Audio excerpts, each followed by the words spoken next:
Hi guys, I have a Husqvarna 460 Rancher and the chain is just too far stretched out. It won't tighten up anymore. So I'll show you what I found. Now this could be caused by a lot of things. Number one, your chain could just be shot. It could just be too stretched out. Number two, the bearing on the end of the bar could be worn out. The actual bar itself could be worn out, or the clutch drum that's located at the other end of the bar that has the little sprocket on it that drives the chain could be worn out. That sprocket could be worn out as well. And I'll show you what I found on this Rancher. I actually found that the clutch drum was pretty worn out. So I'm going to start with that, and I think that will fix my problem because my chain's not very old. To do this job, you'll need just a few tools. You'll need your spark plug multi-tool. You'll need a hammer and a pretty big sized flathead screwdriver, along with some kind of a length of rope or even a shoelace to help bind the piston, which I'll show you here in a minute. That's it. Here's the new clutch drum that I got from my 460 Rancher. Make sure you get the right one. I think there are a couple different size shafts, but the one that I needed, it comes with the clutch drum and the needle bearing. The part number of this little kit is 5372916-04, and it comes with the new clutch drum, the 3/8-7, so 7 teeth on the sprocket here, and it also comes with a new needle bearing. Okay, we'll start off by removing the bar. So take the clutch cover off, take the chain off, and the bar off. Make sure that your clutch is released, your brake's released before you start.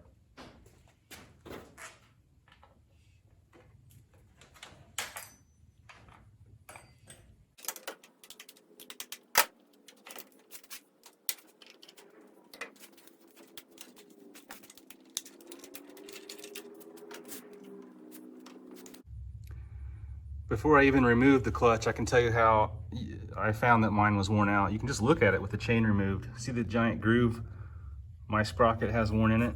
That's contributing to my chain being way too loose. So that's why I'm changing out my clutch drum. In order to get the clutch removed, you just take a screwdriver, put it in the notch on the clutch itself, and give it a tap in the direction that says off. It's pretty idiot proof. It tells you which way to go.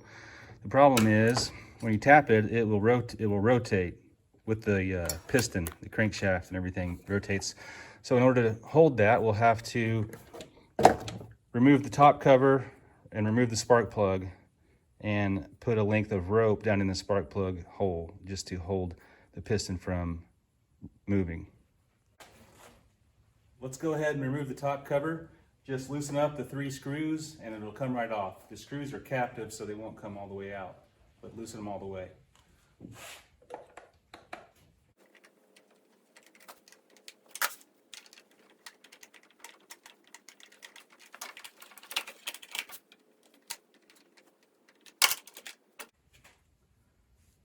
Next, we'll go ahead and remove the spark plug. Just make sure there's not a lot of dirt around it before you take it out. Maybe blow the dirt off if you need to.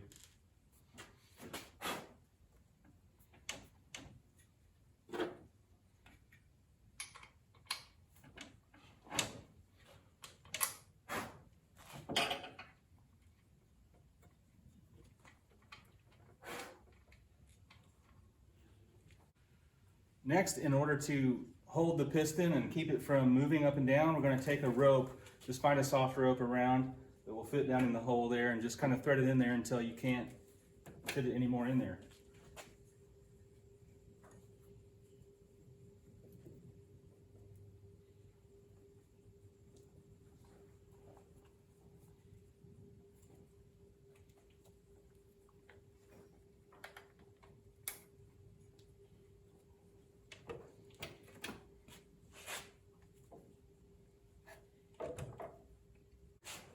Okay, now the clutch should be held because the piston is blocked by the rope.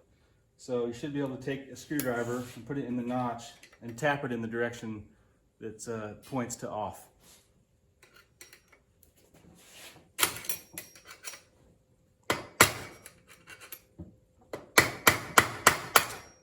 there it goes. That was it.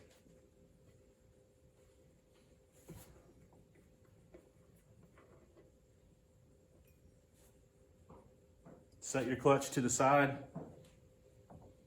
and then the clutch drum should pull right off.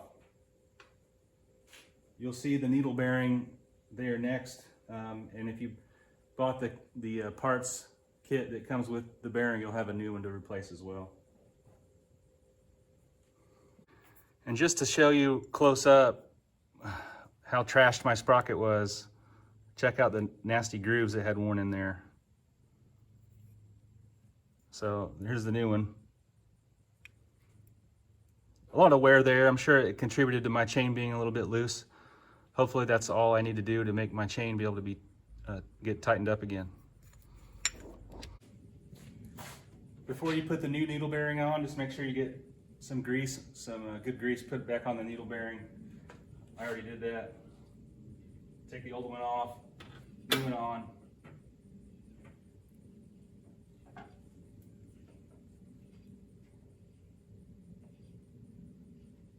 Just get a little bit of that excess grease off of there so we're not attracting too much grime.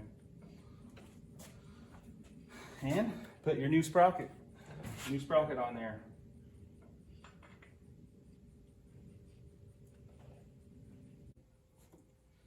With your new needle bearing and clutch drum now in place, go ahead and screw the clutch back on.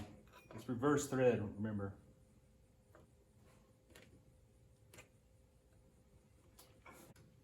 So you don't have to use any tools to tighten it up. Just get it as tight as you can get it by hand. Because as you use the chainsaw, it tightens itself. As soon as you use the brake, it'll tighten. So no worries there.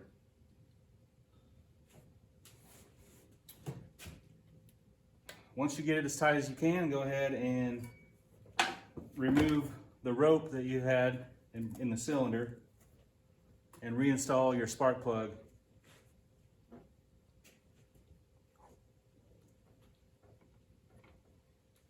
I'd go ahead and do that as early as you can so that there's no risk of getting dirt in there.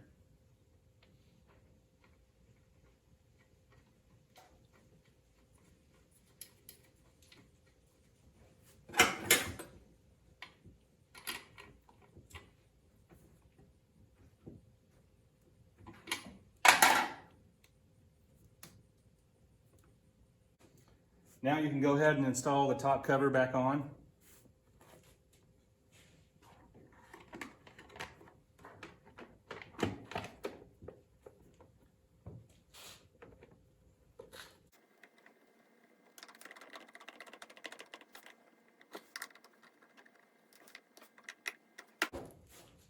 Then you can go ahead and put your bar and chain back on and the clutch cover.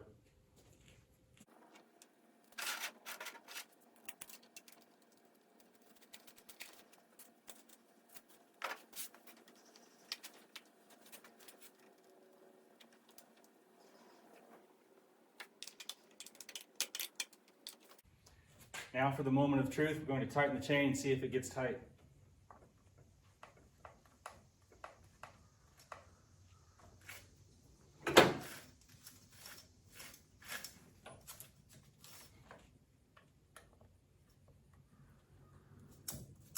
And it does. It's now able to get tight. You saw how much slack I had before I changed that sprocket. Now I'm getting close to the end of the length where I can tighten it, but at least I can get some more use out of this chain before I have to toss it. So and that sprocket needed to be replaced anyway. It was well worn. So that's pretty good.